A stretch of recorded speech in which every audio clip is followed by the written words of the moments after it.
некои застана за прв пат на ски и сноуборд. Сами се справуваа со нив. Имаа падови, но се бореа да бидат први на целта. Вака беше на промотивниот ден на Попова шапка во организација на Скијачката федерација на Македонија, клубот Полар, Меѓународната скијачка федерација и Елем Турс. Сите на снег беше мотото на отворениот ден. Децата беа на возраст од 6 до 14 години. Јас доаѓам од Кочани. Прв пат ли си на Попова шапка? Да, прв пат сум на Попова шапка. И што правевте денес? Денеска се скијавме и малку се одмараме сега. Убаво ли е? Да, многу е. Јас доаѓам од градот Кочани и денеска се скијавме. И се поминавме многу добро. Прв пат ли си на Попова шапка? Да.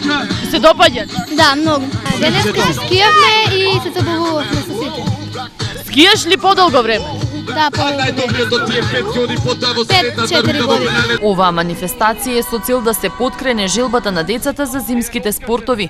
Првите 30 пријавени денес добија бесплатни часови за скијање и сноубординг. Цело е да се привлечат што е можно повеќе дечиња да дојдат на снег, да уживаат на Попова шапка, да дишат чист воздух и да се заљубат, се надеваме во овие спортови и во иднина да бидат некои од натпреварувачите. Денеска се 50 на дечиња дојдени, успеавме за нив да обезбедиме бесплатен превоз од Скопје, од Велес и од Кочани.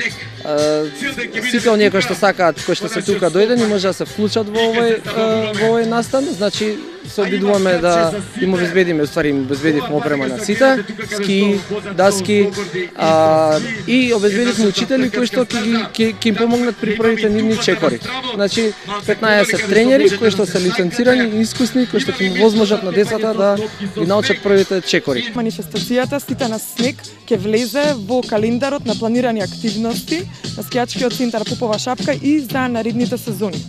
АДЛМ како општествено одговорна компанија, а воедно и како собственик на овој скијачки центар, ја започна долго планираната реализација на мастер план студијата за развој на скијачкиот центар Попова шапка. Следниот викенд 16-ти пат поред на падините на Попова шапка ќе се одржи сноуборд купот.